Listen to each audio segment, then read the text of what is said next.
Carter and Corey, we are your co-hosts. My name is Carter Lane. This is Corey Ross. We're a rock band, but we like to talk about all kinds of music. Sonically, they're much, much different. I think I'm going to give this album 5 volts. Hello, girls and boys. Welcome to the Voltecast. Is it called the Voltecast? With your hosts, Carter Lane. Do you think what we said is bullshit? And Corey Ross. Yeah, it's a love-hate relationship. Talking about and reviewing all sorts of different albums. Oh, it sucked. All right, should we give this a go? What the fuck? What else are we going to do? Well, shit. Yeah. Welcome, everybody, to the second episode of the Voltcast. I am Carter Lane. That is Corey Ross. And we are together again to bring you another album review. How's it going, Corey? It's going fantastic. How are you today? Good. I'm excellent. I am just getting done listening to this album for like the fifth time or so. Yeah, I listen to it a lot. I when we do the album reviews, I like to put on the album when I go for a run, and it makes me run more often.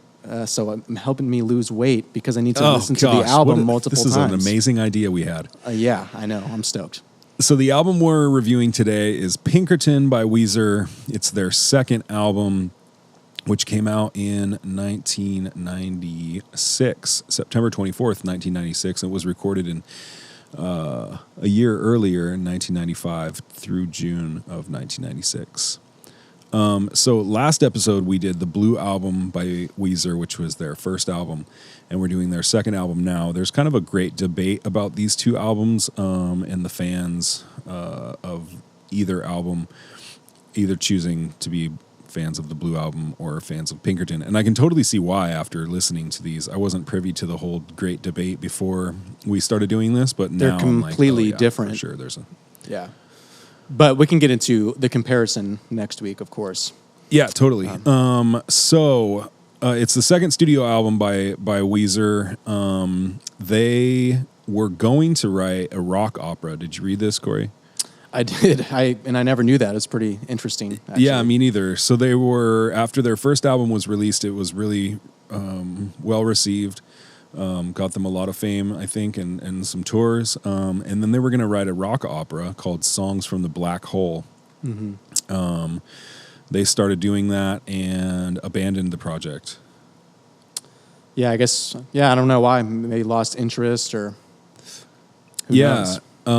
So they wanted to better capture their live sound, and they self-produced Pinkerton. Yeah. And let's see, what other things do we have from this album? Well, it was recorded between terms at Harvard University as Rivers Cuomo was going there, which was interesting. Right. Yeah, that's super interesting. Yeah. The other thing that's cool is that it debuted at number 19 on the U.S. Billboard charts and received mixed reviews.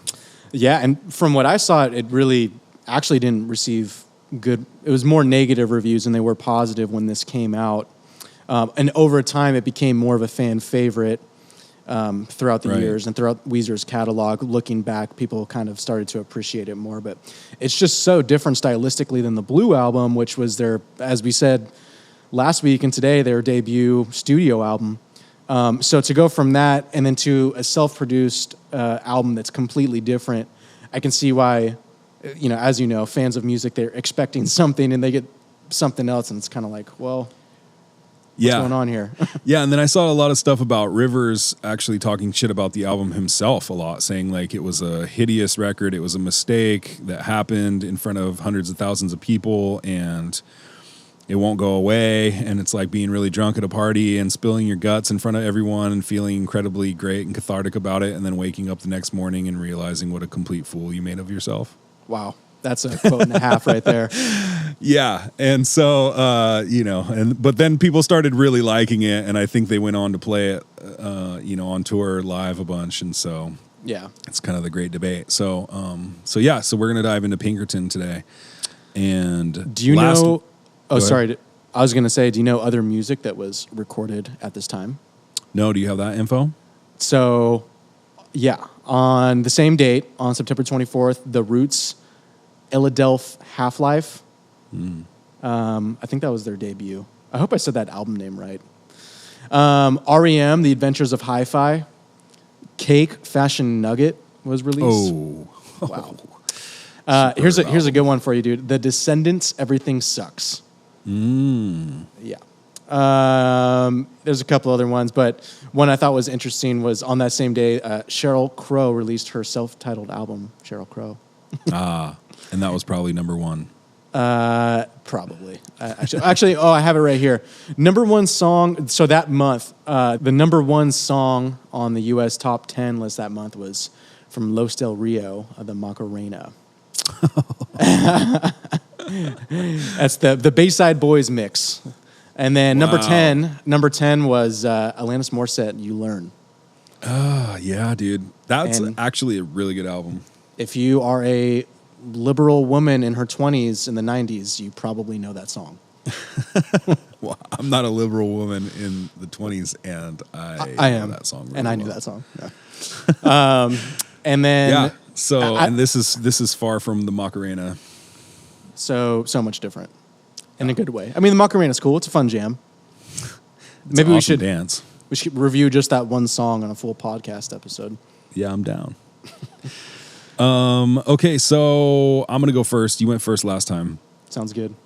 And last time, remember, we reviewed the Blue album from Pinkerton, and both Corey and I gave it 4 volts, which is our way of measuring the album. We're going to give each album a volt on a scale of 1 to 5. So, Pinkerton, I overall have pretty mixed feelings about this album. The first song I completely despise. It's the worst song, and I have felt myself having to push through that song to be able to listen to the rest of the songs. Like, I turned it on and I was like, what the fuck is this? This is garbage. Like, I just couldn't. I was like, oh no, I hope the whole album isn't like this. So it's called Tired of Sex, and I find most of the lyrics on this album to be pretty lame, pretty like just immature maybe, or adolescent or something. I don't know. They were just not, they weren't doing it for me. And that was a little bit of a problem I had with their other album, but this one specifically, I wasn't too thrilled with what I was reading or hearing in terms of lyrics.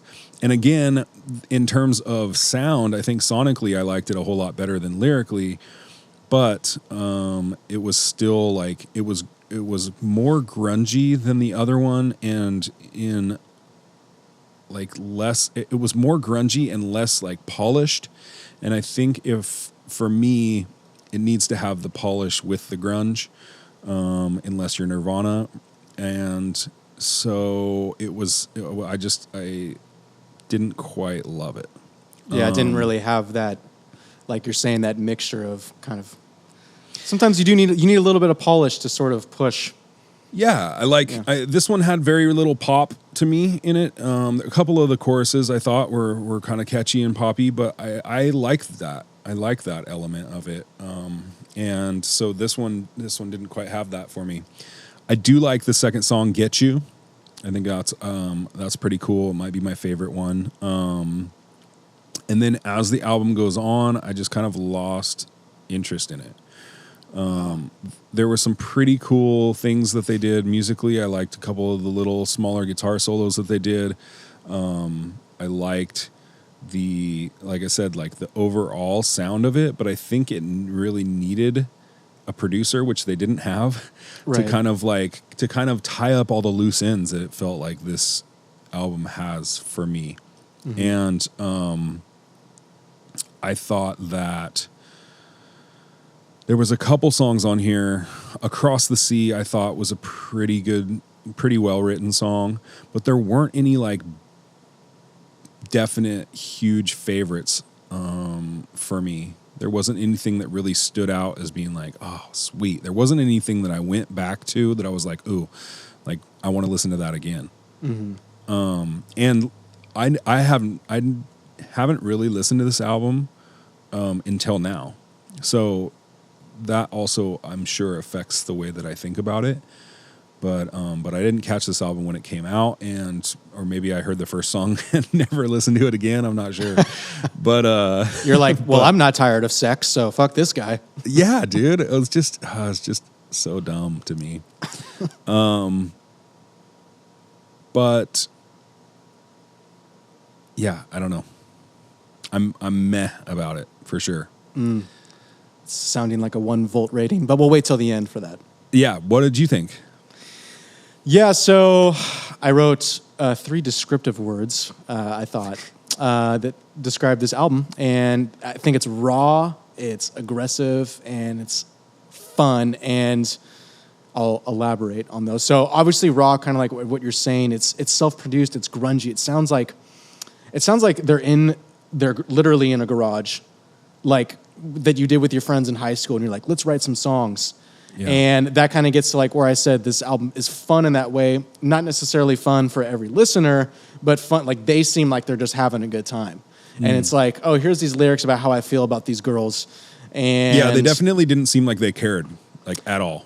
Yeah, and I can't decide if that's a good thing or a bad thing. And probably why maybe when, we're talking about reviews of this album at the time, like maybe they're not good at first because it's easy to get that impression, like, did you put any work into this? But then at the same time, the more I've listened to it, I kind of sort of grew this appreciation for that mindset because sometimes it's nice to kind of hear music where, like I'm saying, it's just kind of sounds fun. It reminds me of when I was in high school and you were playing with your friends. Yeah. Then again, do I want to go purchase or produce an expensive album that reminds me of when I played in high school with my friends? Because I sounded like shit when I was in high school. So I'm not exactly sure that's the best way to go about it. But yeah, and then aggressive, the songs, not to compare too much to the Blue album, because I know we're going to do that next week. But in comparison, these songs are significantly more aggressive. He kind of yells more when he sings. And yeah, so it's just kind of interesting in that way. I actually like Tired of Sex a lot. I thought it's kind of a funny song. Even though I don't think he's trying to be funny, I think he's serious. But it was kind of funny to me. I kind of dug the synthesizer, and I love the bass that comes in because it's like crunchy, it's distorted, and it kind of goes back to that raw sound. It's like somebody took you've had this experience, dude, when you were like younger, jamming with friends. Bass player brings in this big cab and he just turns it up so loud that it's blowing the speaker. And so it's like, it's crunchy. And it's like, oh, that's kind of cool, but I can't decide if I like it. That's what this bass reminds me of on this, pretty much the whole album, but specifically Tired of Sex. Yeah. I wanted to ask you this because if you listen to the lyrics, maybe you just breezed through Tired of Sex because you didn't like it. But is he religious? Because he says, I know I'm a sinner, but I can't say no. And then he says, tonight I'm down on my knees begging you, please. Like, is he praying? I mean, I wasn't under the impression that he was a really religious guy. Not that it matters, but I don't think so. I think he was just fucking around. Yeah, I agree. Get You is a really good song. I love that chorus. It just kind of hits you. It's like, oh, okay. Yeah. No other one I liked a lot. It's the only song in 3/4. It's nice to hear something not in 4/4 on an album. Mm-hmm.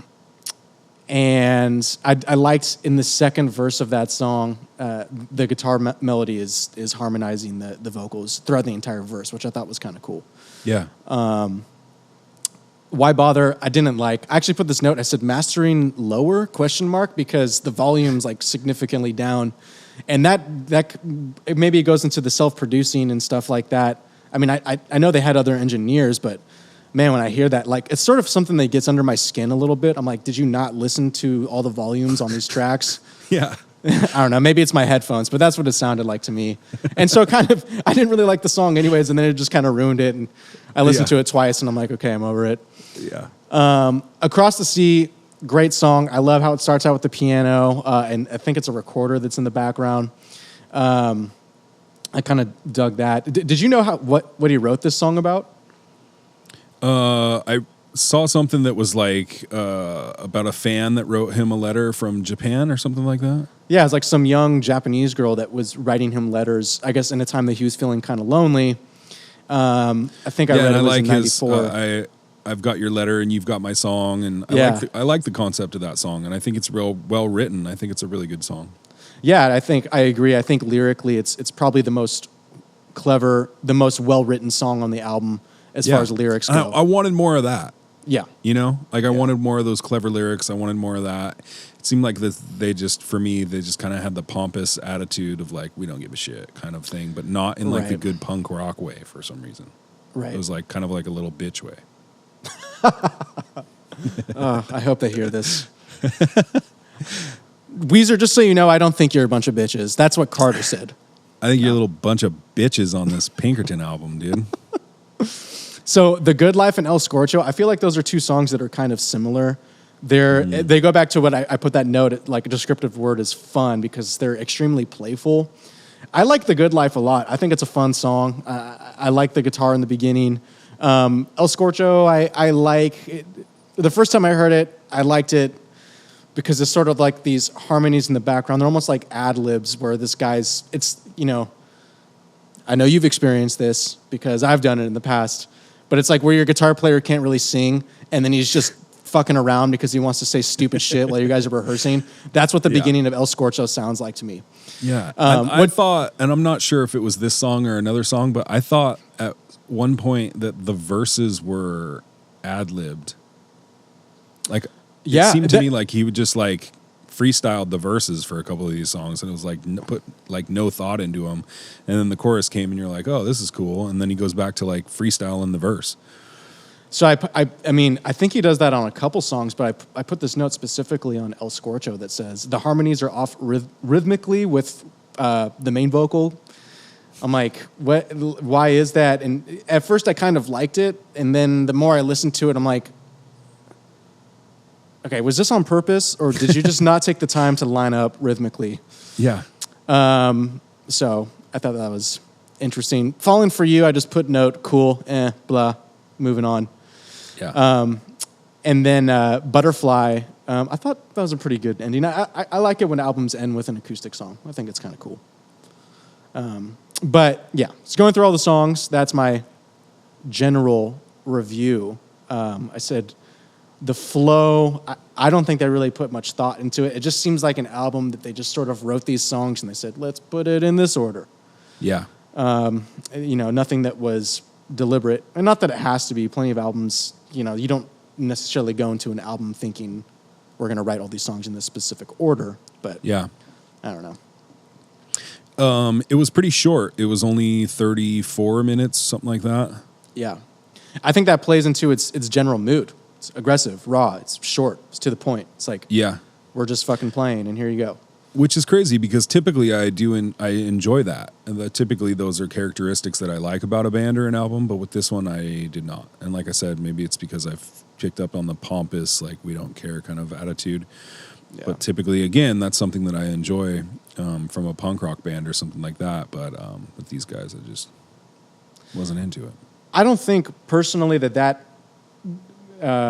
style really works for Weezer. I want to get into this more next week when we compare it to the other album. Sure. But yeah, so I agree in that sense that I do kind of like that mindset a lot of the times with albums. I just don't think Weezer pulls it off well. I don't think that they're the band that's supposed to do that. Right. Yeah. And the album art for this one was pretty cool, I thought. But again, like by itself, super cool. But like we're going to talk about next week, a follow-up to the Blue album. A lot different. Well, all around. Yeah. Yeah. Does it look like a little Japanese snow village to you? Yeah. Yeah. Mm-hmm. There's. I need to research this more. Maybe we can talk about this next week. But it seems like Cuomo has an affinity for Japanese culture because he talks about it a lot in his lyrics. I think that's El Scorcho. I think the first line, I'm going to say it wrong, but like, goddamn all you half Japanese women or something like. Yeah. I don't know. But he talks about it in a lot of songs. He does it on the Blue album too. It's kind of weird. So it's not weird, but And also Pinkerton is. Let's see if I can find it really quick. Pinkerton is named after the character B.F. Pinkerton from Madame Butterfly, who marries and then abandons a Japanese woman named Butterfly, calling him an asshole American sailor similar to a touring rock star. Cuomo felt the character was the perfect symbol for the part of myself that I am trying to come to terms with on this album. Interesting. So again, that Japanese like artwork, and the name of the album and all that, yeah, it kind of has this theme to it. So Carter, how many volts would you give the Pinkerton album? Yeah, you know, I've been thinking about this, and I think that for me, I think I'm going to give it 2. Brutal. It's not terrible, but No. it's definitely not great for me. For you? I went through a wide range of ideas, and I'm still not even confident with this rating, but can we do half? We do halves, right? We can do half volts. You do whatever the fuck you want. Yeah. Do Maybe I can halves. Don't do quarters because that's just... Yeah. I can't do like Lame. 7/8. That'd be kind of cool. No. You could do halves, though. I'm going to give it 2.5 volts. Ah. Yeah, there's things I like about it, but it's just, I don't know. Obviously, if you're listening to last week and you're listening to this week, you know which one we like better, but we will dive deeper into the reasons why next week. Yeah. So on the next podcast, we will definitely compare and contrast the two and come up with what we feel is our winner out of the 2 albums, which I think you might be able to tell what mine is, but Yeah. we're going to have an open and honest discussion about it. So Maybe we'll change our mind. I'll I listen mean- to it a little bit more and see what I think. But Yeah, sometimes albums really grow on you. You never really know. We're free thinkers. You know, we can come back and say the opposite of what we just said today. We can, Wait, so just to clarify, your favorite, okay, so your favorite song is Get You? Is that what you think? or Across the Sea. Or Across the Sea. And then Yeah. your least favorite is Tired of Sex. Sex. Yeah. Super I think Across the Sea and is the my one favorite. where he freestyles all the verses. Like, come on, man. If I wanted He to probably see that, I'd didn't. go to He a probably fucking- didn't freestyle it, but it But just it seems sounds like it. he did, Yeah. which is even worse. So I would say that Across the Sea is my favorite song. Yeah. And I would say that Why Bother is something that I would cut Why from the bother? album. Or Falling for You. I mean, I don't know. Like, I kind of enjoyed Falling for You, but like I said, it was just kind of like meh. Like moving on. Yeah. So I don't know. Yeah. Cool. Okay, so that is our review of Weezer's Pinkerton, and we will be back next week to give you our final thoughts on both Pinkerton and the Blue Album. Until then, you can catch us on YouTube. We are also in a band called Volt, and we have an amazing YouTube channel that has content being updated all the time. You can go check out our cover songs that we do from a variety of different bands. We also have a bunch of original songs on there and videos and things for you guys to check out. We're also available anywhere you can download or stream music. Just look for Volt. That's VOLTE. Silent E. And yes, Carter, I just want to say this was a very splendid experience today. I enjoyed Splendid. your company. It was magnificent. Magnificent. So yeah, please continue to tune in next week and beyond. So we will continue to have media and cool videos and things for you, and join the Volt team. Definitely. Yeah. And if you haven't yet, please listen to the Blue Album by Weezerton and Pinkerton by Weezerton, and tune in next week and give us your thoughts. Yep. All right. Much love, everybody. Keep listening to rock and roll. See you next week.